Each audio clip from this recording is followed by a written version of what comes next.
자, 우리 하나님 말씀 전도서 3장 11절로 15절 말씀입니다. 구약성경 950면입니다. 자, 전도서 3장 11절로 15절 말씀입니다. 찾으신 줄 알고 한 절씩 교독하겠습니다. 하나님이 모든 것을 지으시되 때를 따라 아름답게 하셨고 또 사람들에게는 영혼을 사모하는 마음을 주셨느니라. 그러나 하나님이 하시는 일의 시종을 사람으로 측량할 수 없게 하셨도다.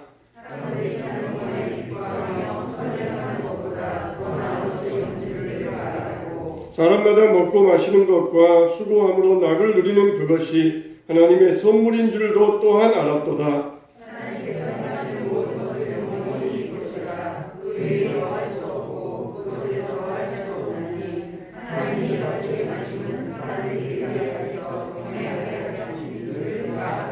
다같이 이제 있는 것이 옛적에 있었고 장래에 있을 것도 옛적에 있었나니 하나님은 이미 지난 것을 다시 찾으시느니라. 아멘. 자, 오늘 말씀의 제목 어디에 접속하는가 따라서 합시다. 어디에 접속하는가? 네, 어디에 접속하는가? 여러분들은 평상시에 무엇에 접속하며 지내고 있습니까? 여러분, 참 사람이 마음이 얼마나 중요한지 모릅니다. 마음이 튼튼해야 성공할 수 있어요. 그리고 교회 생활도 신앙생활도 잘할 수가 있습니다. 사람들이 성도들이 젊을 때 기도할 때는 주여 나에게 능력을 주시옵소서 그렇게 기도합니다. 그런데 나이 들면은 주여 저에게 평강을 주세요 그렇게 기도를 합니다. 우리는 그래도 항상 능력 구하시기 바랍니다. 항상 우리가 믿음의 청춘 되어가지고 하나님 앞에 능력 구해서 하나님의 일을 능력 있게 해달라고 구하시기 바랍니다. 이렇게 사람이 마음 관리하는 것 이거를 잘못하게 되면은 아무리 성공자가 되었다 할지라도 나중에 변질되는 경우들이 참 많이 있습니다. 정신병원에 들어가는 경우도 있고 그리고 다른 사람을 구원하였지만 자신은 버림받게 되는 그런 경우들도 있어요. 그래서 우리가 마음 관리를 끝까지 잘해야 됩니다. 그래서 하나님께 영광을 돌리는 인생이 되어야 됩니다. 그러면은 우리 마음 관리 잘하려면은 어떻게 해야 되는가? 접속을 잘해야 돼. 어디에 접속해야 되는가? 첫째로는 우리는 좋은 곳에 접속을 해야 됩니다. 오늘 우리가 읽은 전도서 말씀 보면은 사람이 사는 동안 기뻐하며 선을 행하는 것보다 더 좋은 일이 없다. 그리고 먹고 마시고 수고함으로 낙을 누리는 것 그것이 하나님의 선물이다. 그렇게 말하고 있어요. 우리가 무슨 일을 해도 즐거움으로 해야 됩니다. 즐거움으로 해야 돼요. 여러분 예배를 드려도 즐거움으로 예배를 드리고 직장 나가서 일을 해도 즐거움으로 일을 할 수 있어야 돼요. 즐거움이 없으면은 아무 소용이 없어요. 그게 나에게 해가 됩니다. 밥을 먹으면서도 마지못해서 억지로 먹으면은 소화불량 걸리고 근데 어린 아이들처럼 막 즐겁게 밥을 먹으면은 그 밥이 살이 되고 피가 되는 것과 마찬가지예요. 우리가 좋은 곳에 접속하려면은 좋은 사람 만나고 그리고 좋은 일을 해야 돼요. 그런데 불행하게도 불행한 사람들은 꼭 보면은 나쁜 곳에 접속을 하고 나쁜 곳에 나쁜 사람과 접속을 합니다. 목회하시는 목사님들의 이야기를 들어보면은 꼭 교인들 가운데도 시험 드는 사람 보면은 꼭 시험 들 일에 접속을 한다는 것이에요. 시험 드는 사람과 접속한다는 것입니다.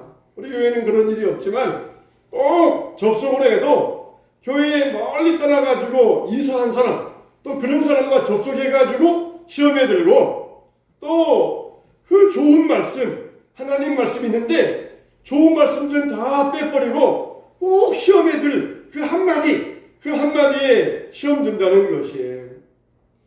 여러분 우리는 나쁜 이야기 그리고 나쁜 소리에 자기 귀를 기울이지 아니하도록 접속하지 아니하도록 우리가 노력할 수 있어야 돼요. 그래서 우리가 남을 음해하고 중상모략하고 그런 말이 있으면은 듣지 않도록 노력을 해야 됩니다. 공격을 한다. 그러면은 그 소리에 귀를 막아버리고 차라리 그런 시간에 좋은 음악 들을 수 있어야 돼요. 우리는 좋은 곳에 접속해야 됩니다. 좋은 사람 만나야 되고 좋은 일에 접속을 해야 되고 항상 즐거움을 가지고 접속할 수 있어야 돼요. 해밍웨이의 킬리만자로의 눈이라고 하는 그런 소설이 있습니다.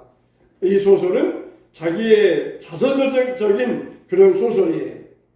이 해밍웨이가 아프리카를 갔어요. 아프리카에 갔는데 아프리카 대륙에서 제일 높은 산이 킬리만자로거든요. 5,895m, 거의 6,000m가 되고 산에는 만년설이 덮여 있는데 그 산에를 올라갔어요. 근데 그 산에를 올라갔는데 산의 거의 정상에 얼어 죽은 표범의 시체를 알아보았습니다. 이렇게 적혀 있어요. 킬리만자로는 해발 5,895m의 눈높이 산, 아프리카 대륙에서 가장 높은 산이라고 한다. 그 서쪽 봉우리 근처에 말라 얼어붙은 표범의 시체 하나가 나뒹굴어 있었다. 그 표범이 그 높은 곳에서 무엇을 찾고 있었는지 아무도 말해주지 않았다. 그러니까 이 해밍웨이는 킬리만자로의 산을 올라가다가 그 산 정상 부근에서 서쪽 봉우리 부근에서 얼어서 말라 삐뚤어져 있는 표범의 시체를 보면서 그러면서 막 상상의 나라를, 작가적인 상상의 나라를 펼치는 것이에요. 도대체 저 표범이 왜 여기까지 올라왔을까? 높은 정상에 먹을 것도 없고 추위와 굶주림밖에 없는데 왜 저 아래에서 먹이를 찾지 아니하고 이 높은 곳까지 올라왔을까? 저 아래에서 짐승들이 있는데 그곳에서 찾지 아니하고 무엇을 위하여서 이 높은 곳에 올라왔을까? 그래서 상상의 나라를 펴는 것이에요. 이걸 가지고 또 이제 여기에서 착상을 얻어가지고 이 조용필이 킬리만자로의 표범 그런 노래를 불렀잖아요. 산 밑에서 썩은 고기를 찾아 헤매는 하이에나를 아는가. 바람처럼 왔다가 이슬처럼 갈 수는 없지 않느냐. 그러면서 무언가 인생이 그냥 산 아래에서 썩은 고기를 찾아 헤매는 그런 하이에나 같은 인생이 아니라 목표를 가지고 정상에 올라가서 비록 얼어 죽더라도 그곳에 가야 인생의 보람이 있고 인생이 정말 자기 명예를 남길 수 있는 그런 이 인생이 아니겠느냐. 이제 그걸 노래한 건데. 근데 해밍웨이는 여기에서 뭘 발견했느냐? 인생의 허무를 발견했어요. 허무. 해밍웨이 자신도 어떻습니까? 노벨 문학상을 받았어요. 부와 귀를 얻었습니다. 많은 여자들과 쾌락을 얻었고 그렇게 인생의 최정상에 올라온 사람이 문학가로서 노벨상 받았으니까 얼마나 인생의 최정상에서 명예와 권력과 부를 누렸습니까? 그런데 올라와 보니까 허무한 것이 결국 인생은 공허하구나. 결국 인생에 아무것도 없구나. 무엇을 얻기 위하여 여기 올라왔는가? 저 죽어 나들은 것의 표범처럼 무엇을 얻기 위하여 이 아래에서 찾지 아니하고 여기에 올라와서 결국 저 시체가 되어서 나뒹굴어져 있는가? 결국 인생은 그런 것밖에 되지 않느냐? 그러면서 인생의 허무함, 공허감을 느꼈던 것이에요. 결국 총으로 자살하고 죽어서 인생을 마감하고 말았잖아요. 여러분, 이와 같이 주님을 만나지 못하면은 결국은 인생의 삶의 목적도 찾지 못하고 인생은 허무한 인생으로 끝나게 되고 마는 것입니다. 성경에서는 우리 삶의 목적이 뭐라고 그랬어요? 여호와를 경외하는 것, 하나님을 섬기는 것이 인생의 목적이라고 그랬어요. 정상에 올라가라. 그게 인생의 목적이다. 많은 사람을 지배해라. 그게 인생의 목적이다. 그런 말씀을 하지 않았어요. 하나님을 섬기는 것, 여호와를 경외하는 것, 그게 너희 인생의 목적이니라. 그 목적대로 살지 않으면 인생은 결국 평안이 없고 절망 가운데 아무것도 없는 어둠 가운데 돌아갈 수밖에 없다. 그걸 분명하게 말씀하고 있습니다. 해밍웨이는 정말 정상에 올랐어요. 모든 것을 다 누려보았습니다. 그 당시에 부와 쾌락과 명예를 다 누려봤어요. 그런데 주님이 없는 평화, 주님이 안 계신 곳에서 자기가 발견한 것은 결국 인생의 허무밖에 없었던 것입니다. 저와 여러분들은 일상 가운데서 어디에 접속하며 살고 있습니까? 하루 종일 살아도 성경 한 장 읽지 아니하고 기도도 5분도 하지 아니하고 그런 인생이 되어서는 안 돼요. 내가 주님 앞에 성경 읽고 기도하면서 내가 거룩한 곳에 좋은 곳에 접속해야 되겠다. 그럴 수 있어요. 왜 오래 신앙생활하면서도 신앙이 성장이 없습니까? 접속하지 않기 때문에. 교회 나와서 듣는 것으로 끝나고 일상생활에서 접속하지 않기 때문에 신앙생활에 발전이 없어요. 우리가 항상 좋은 곳에 접속하시기를 주님의 이름으로 축원합니다. 두 번째는 우리는 거룩한 성령에 접속해야 돼요. 11절에 보니까 하나님이 모든 것을 지으시되 때를 따라 아름답게 하셨고 또 사람들에게는 무엇을 주셨다? 영혼을 사모하는 마음을 주셨느니라. 자, 거기에 들어보세요. 예? 자, 사람에게는 뭐가 있습니까? 영혼이 있어요. 그래서 사람에게는 영혼을 사모하는 마음이 있어요. 짐승에게도 혼이 있다고 그랬어요. 이 루아흐라 그랬는데 루아흐를 사람에게 사용할 때는 영을 이야기합니다. 짐승에게 사용할 때는 생명을 이야기해요. 전도서 3장에 보면은 그래서 사람의 혼은 위로 올라가고 짐승의 혼은 아래로 내려간다 그랬어요. 그러니까 사람에게는 영이 있고 혼이 있어요. 근데 짐승에게는 혼밖에 없어요. 생명밖에 없어요. 그래서 사람은 위를 향하게 되어 있고 짐승은 아래를 향하게 되어 있어요. 짐승들은 네 발로 기어다니면서 항상 그의 시선이 땅을 향합니다. 근데 사람들은 위를 향하게 되어 있어요. 하나님께서 원래 우리 인간들을 직립보행하는 하늘 시선을 하늘로 향하는 인간으로 만들어 놓으셨어요. 우리에게 영혼을 주셔가지고 영혼을 사모하는 마음을 갖게 하시는 것입니다. 그래서 동물들은 영혼을 사모하잖아요. 그냥 현생에서 먹고 살고 그냥 구하고 하루 종일 뭘 먹을까 찾아다니고 그게 인생의 끝이에요. 근데 인간들에게는 영혼을 사모하는 마음을 하나님께서 우리 인간들에게 주셨다는 것이에요. 그래서 우리는 항상 영혼을 사모해야 되는데 그게 바로 성령께 접속하는 것입니다. 거룩한 영에게 접속하는 것이에요. 영의 세계에는 무서운 악령들도 있습니다. 그래서 접신한다 그러잖아요. 소위 신기가 있다 그러잖아요. 신기가. 그래서 신기가 있는 사람들이 있잖아요. 그냥 아무것도 없는데 자기 눈에는 막 이상한 게 보인다 그러고 자기 귀는 이상하게 들린다 그러고 자기 앞에는 뭐가 보인다 그러고 이런 이상하게 신기가 있는 사람들이 있어요. 그런 사람들은 성령으로 잘 다스리지 않으면 틀림없이 악령에게 붙잡히고 맙니다. 악령에게 붙잡히고 말아요. 우리가 성령의 다스림을 받아야 됩니다. 악령의 세계가 있어서 구원 없는 종교, 내세 없는 종교 거기에 빠져가면 안 돼요. 거기도 막 신비한 게 있어요. 어떨 때는 막 병든 자도 낫고 어떨 때는 막 희한한 일도 일어나고 막 짝두기에서 칼춤을 추기도 하고 그런 신기한 일들이 일어나겠어요. 그건 악령의 세계, 어둠의 세계예요. 그 신비하다고 거기에 빠져버리면은 우리의 영혼을 망치게 되는 것입니다. 우리는 하나님을 만날 수 있어야 돼요. 성령님과 접속할 수 있어야 됩니다. 한 학생이 학교를 다니면서 친구 따라서 교회를 나가게 되었습니다. 교회 가면은 이쁜 여학생들이 있다 그래서 교회를 나가게 되었어요. 근데 교회 간 첫날 이 목사님이 보시고는 성가대를 안 친 거예요. 우리 학생이 잘 믿는 학생이 엉망이다 그래가지고 교회를 첫날 왔는데 성가대를 안 쳤습니다. 근데 성가대를 연습하는데 그때 곡이 뭐냐? 죄짐 맡은 우리 구주. 그 곡을 연습하는 거예요. 죄짐 맡은 우리 구주. 이 좋은 친구인지. 그 곡을 연습하는데 그 곡의 가사 하나가 얼마나 가슴에 절절한지 막 가슴을 뜨겁게 하는 것이에요.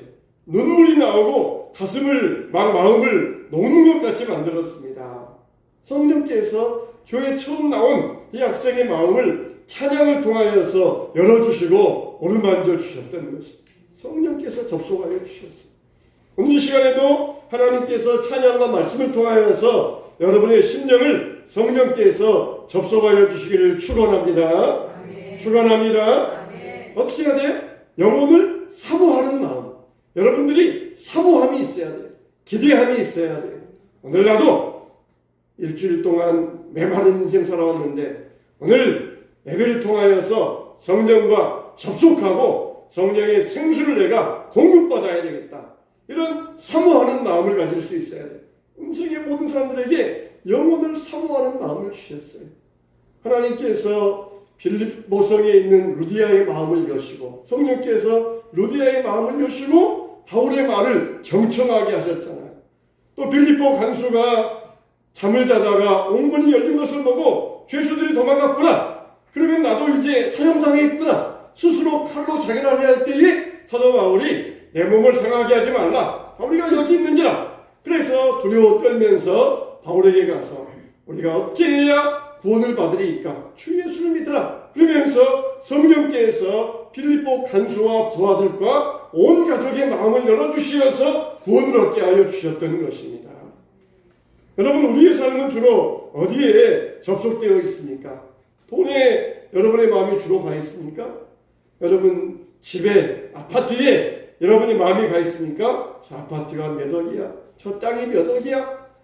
혹은 명예에, 세상 권력에, 쾌락에 여러분 마음이 거기에 접속되어 있습니까? 아니면 맨날 자녀 걱정, 세상 걱정, 근심 걱정에 여러분 마음이 접속되어 있습니까? 정말 우리의 마음이 예수님에게 접속되어져야 될 것입니다. 이런 영혼의 욕구가 있어야 돼. 그래서 예수님께 접속되어서 하나님을 사모하며 살 수 있어야 됩니다. 그래서 예수 그리스도를 아는 지식이 가장 고상함을 알고 내가 모든 것을 배설물처럼 여겼노라. 할렐루야.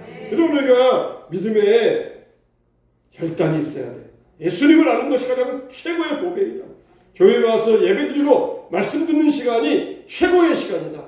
악인의 장막에서 첫날보다 주의 집에서 문지기로 있는 것이 좋사오니 이걸 우리가 보배로 여길 수 있어야 돼. 그럴 때 우리가 주님과 접속하는 놀라운 일이 일어나게 될 것입니다. 우리는 더 철저히 성령께 접속할 수 있어야 돼.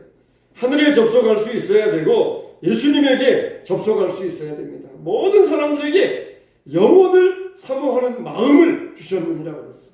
우리 인간들은 영적인 존재. 그래서 영원을 살게 돼 있어요. 영원을 살게 돼 있어요. 하나님도 영원하신 분이고 천사도 영원한 존재고 그리고 마귀도 영원한 존재고 우리 사람도 영원한 존재. 다 영으로 된 존재예요. 짐승들은 혼이 있기 때문에 죽으면 그만이에요. 죽으면 그만이에요. 요즘 그렇게 반려견들을 끔찍하게 여긴다고 그러잖아요. 반려견들. 정말 자식보다 더 귀중하게. 부모보다 귀중한 것은 말도 없고, 그거는 말도 아니고, 자식보다도 귀중하게 여긴다고 그러잖아요. 그래서 10년을 키웠던 반려견이 죽었어요. 그럼 목사님, 우리 반려견 천국 갔을까요? 천국 갔을까요? 이렇게 물어본다잖아요. 좀 매몰찬 말 같지만은, 짐승들에게는 그런 거 없어요. 짐승들은 죽으면 그만이에요. 죽으면 그만이에요. 오직 인간들에게만 영혼을 사모하는 마음을 주셨다는 것입니다. 사람들에게만 영혼을 사모하는, 그 말은 무슨 말이에요? 사람으로 태어났으면 당연히 영혼을 가지고 영혼을 사모하는 마음을 날마다 가지며 살아야 된다는 것입니다. 그게 없으면은 짐승과 똑같아요. 죽으면 그만이다. 이 땅 위에서 먹고 살다가 죽으면 그만이다. 짐승과 똑같아요. 사람으로 태어났으면 영혼을 사모할 수 있어야 돼요. 그래서 저와 여러분들이 거룩하신 성령에 접속하시기를 축원합니다. 세 번째로 우리는 어떻게 됩니까? 하나님 주신 사명에 접속할 수 있어야 돼요. 하나님께서 이같이 행하시는 이 사람들이 그의 앞에서 경외하게 하려 하심이라 그랬어요. 14절 하반절 말씀에 하나님을 경외하게 하시려고 경외하게 한다. 또 전도서 12장 13절에 일의 결국을 다 들었으니 하나님을 경외하고 그의 명령들을 지킬지어다. 이것이 모든 사람의 본분이라고 했습니다. 하나님을 경외한다. 이건 무슨 말입니까? 하나님이 우리에게 사명을 주셨다는 것이에요. 오늘 우리가 교사주일로 지내게 되었습니다. 교사들은 누굽니까? 가르치는 사명을 받은 사람들이에요. 우리는 다 예배의 사명자들이에요. 또 전도의 사명자, 봉사의 사명자, 또 찬양의 사명자, 선교의 사명자, 우리는 다 사명자예요. 사명자, 예배의 사명자, 교사 가르치는 일에 사명자로 우리는 부름받은 것입니다. 그래서 우리의 삶의 목적이 여호와를 경외하는 것, 하나님을 위하여 사명받은 사명, 이걸 가지고 살아가는 것, 이게 우리의 삶의 목적이 되어야 돼요. 그래서 우리는 사명의 날마다 접속하는 삶을 살아야 됩니다. 하나님이 나에게 무슨 사명을 주셨는가? 그 사명에 접속할 수 있어야 돼요. 21세기는 어떤 사람이 부자냐? 많이 소유한 사람이 부자가 아니라 얼마나 많이 접촉되어 있느냐? 그게 부자라는 것이에요. 그래서 우리는 영혼의 세계에 접속하고 하나님과 접속하고 하나님의 절대 주권을 믿고 하나님의 사명을 따라서 하나님을 경외하고 그 사명을 따라서 사명의 길을 걸어갈 수 있어야 돼요. 걸어갈 수 있어야 돼요. 그래서 우리가 이 학생들에게나 자녀들에게 가르칠 때에도 때로는 정말 무식하게 가르칠 수 있어야 돼요. 무식하게 강조할 수 있어야 돼요. 그냥 지적인 부모가 되어가지고 이러지 않겠니? 저러지 않겠니? 언젠가 잘 가르치면 스스로 깨달을 때가 올 거다. 그런 지적인 부모가 되면 안 돼요. 그냥 또 공손해가지고 잘해주고 잘 먹여주고 그러면 언젠가 또 감동받아가지고 잘할 때가 올 거다. 그렇게 돼서 안 돼요. 그냥 예배의 목적이 뭐냐? 첫째에 놓고 둘째에 놓고 셋째에 놓고 그렇게만 지적인 경향을 가지면 안 돼요. 칼빈이 원래는 27세에 기독교 강요를 지었어요. 두꺼운 고전 중에 고전. 지금까지도 500년 지났지만 이 기독교 강요를 뛰어넘을 신학적인 대작이 없어요. 근데 그게 칼빈의 나이 27살에 그런 대작을 만들었어요. 그러니까 칼빈은 천재 중에 천재입니다. 온 그 머리에 성경이 다 꿰뚫어질 정도이고 신학이 꿰뚫어질 천재 중에 천재예요. 500년 지나도 그 대작을 넘길 작품이 없어요. 근데 한 번은 이 칼빈이 원래 파리 사람인데 파리를 떠나서 런던으로 가면서 이제 스위스 제네바에 여행을 가다가 들리게 되었다. 그걸 제네바에 있는 파렐이 이야기를 들었습니다. 그러니까 이 파렐도 목사고 칼빈도 목사인데 지금 이 제네바가 개혁의 종교개혁의 중심지가 되어야 되겠다. 그러기 위해서는 칼빈 같은 사람이 앞장서줘야 되겠다. 그래가지고 여행 중에 잠깐 제네바에 들린 칼빈을 만나러 이 칼빈을 찾아갔어요. 그래서 한 시간 설득하면서 우리는 당신 같은 사람이 필요합니다. 여기에 남아서 개혁운동을 해주십시오. 그러니까 칼빈은 나는 신학자이고 연구하는 사람이고 뒤에서 학문 연구하는 사람이고 뒤에서 서포트한 사람이 이렇게 앞장설 사람은 아닙니다. 앞장설 사람은 다른 사람 소개하시고 저는 뒤에서 학문 연구하고 서포트하겠습니다. 계속 거절하는 것이에요. 파렐이 계속 그래도 우리 여기에 당신 같은 사람이 필요합니다. 당신이 있어줘야 목회도 할 수 있고 개혁할 수 있으니까 당신이 필요합니다. 아무리 설득해도 칼빈이 말을 안 듣는 것이에요. 마지막으로 파렐이 팍 차고 일어나면서 만일 하나님께서 당신에게 사명을 주셨는데 당신이 사명을 거절하면 하나님의 저주가 임할 것이요. 한마디 딱 해버립니다. 그 천재 중에 천재, 지적인 칼빈, 그동안 아무리 지식을 가지고 막 설득하고 이래서 필요하고 당신이 필요하고 저래서 필요하고 이런 논리, 아무리 논리를 들이대도 감동받지 않았던 칼빈인데 저주받을 것이요. 무식한 한마디 그냥 저주받을 것이다. 당신이 사명을 감당하려면 저주받을 것이다. 그 한마디에 그냥 칼빈이 와르르 무너진 거예요. 저주받는다고 큰일 났다 그러면서 그냥 그 한마디에 그 천재 중의 천재가 어떤 지식의 논리에 무너진 게 아니라 저주받을 것이다. 그 말 한마디에 무너져 내린 것이. 우리도 마찬가지에 그냥 학생들에게 그냥 조심스레하면서 지식적으로 잘 가르치고 깨닫게 하면 언젠가 깨닫고 돌아올 거야. 때로는 막 무식하게 해야 돼. 무식하게 그냥 저주받는다. 공부하기 위해서 시험 보기 위해서 예배 빠져 저주받는다. 저주받아. 실제 그렇지 않습니까? 저주받아요. 저주. 그냥 안전하게 말하기 위해서 그 말을 표현하는 것 뿐이지 실제 하나님께서 가만두지 않으셔요. 저주받아요. 저주. 정말 감사하게도 우리 교인들 중에는 주일날 꽃 피었다고 안 나오고 단풍 들었다고 안 나오고 여름에 해변가도 안 나오고 그런 사람 없어서 정말 감사한지 몰라. 정말 그런 면에서 참 감사를 드립니다. 어쩌다가 못 나온 경우도 보면 다 사정이 있고 그래서 그러는데 저는 뭐 저주할 일이 없어서 참 감사해요. 여러분 정말 우리가 하나님 앞에서 사명 감당하지 못하면 저주받아요. 우리는 예배의 사명자들입니다. 예배의 사명자. 예배의 목숨 걸고 예배의 사명 감당할 수 있어야 돼요. 그러지 않으면 저주의 길밖에 없습니다. 자녀들에게도 양장하게 지적으로 공손하게 잘 가르쳐주면 깨닫고 언제가 돌아올 거야. 저주받을 것이다. 저주가 임한다. 하나님 너희한테 저주하신다. 저주를 무식하게 왜 선포 못합니까? 잘 될 거야. 괜찮을 거야. 그러면서 왜 그렇게 은근슬쩍 덮고 가려고 그럽니까? 저주하셔. 왜? 하나님께서 너에게 분명히 사명 주셨는데 너에게 일하라 하셨는데 칼빈 네가 뭐 때문에 일을 피해? 하나님이 네가 아무리 천재 중에 천재야? 기독교 대작을 만들었어? 네가 아무리 사람들에게 학문을 양기쳤어? 소용없어. 너에게 저주 내리실 거야. 저주받는다는 것이.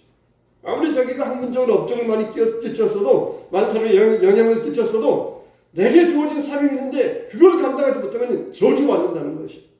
우리가 아무리 뭘 잘했어도 뭐 봉사자라고 뭘 잘했어도 예배의 사명자에 감당 못하면 저주받는다는 것이. 우리가 이와 같이 하나님의 사명에 접속할 수 있어야 됩니다. 사명의 길에 접속할 수 있어야 돼요. 자, 이와 같이 우리는 어떤 길에 접속하고 있는가? 어느 길에 접속하며 살아가고 있는가? 그것이 우리 인생을 관리하고 영혼을 관리하고 우리 영성을 관리하고 마음을 관리하는 길이 될 것입니다. 항상 좋은 곳에 접속하세요. 하루 5분이라도 기도하고 한 장이라도 성경 읽고 좋은 사람 만나세요. 나쁜 사람 만나서 나쁜 이야기 듣고 불행한 일에 빠지지 마시고 좋은 사람 만나세요. 그리고 항상 그러니까 성령과 접속하시고 그리고 항상 사명에 접속하세요. 내게 주신 사명은 뭘까? 우리 교회에서 내가 해야 될 일은 뭘까? 하나님이 내게 원하시는 일은 뭘까? 하면서 나의 사명을 찾아서 접속할 수 있어야 돼. 코로나 때 아무 일도 안 하고 그러니까 참 얼마나 좋은지 몰라. 계속 있으면 좋겠어. 그러는 게 아니라 주여 이제 다 끝나가는데 드디어 내가 또 무슨 사명을 찾아서 일을 할 수 있어야 되겠습니까? 그러면서 사명에 접속할 수 있어야 돼. 사명을 찾아갈 수 있어야 돼. 그럴 때에 우리가 우리 영혼을 잘 관리하고 주님과 접속하게 되면서 우리 영혼이 잘된 것 같이 범사가 잘되게 될 줄로 믿습니다. 저주는 다 거두어가고 하나님의 축복과 은혜가 여러분 가운데 함께 하시길 주님의 이름으로 축원합니다. 축원합니다.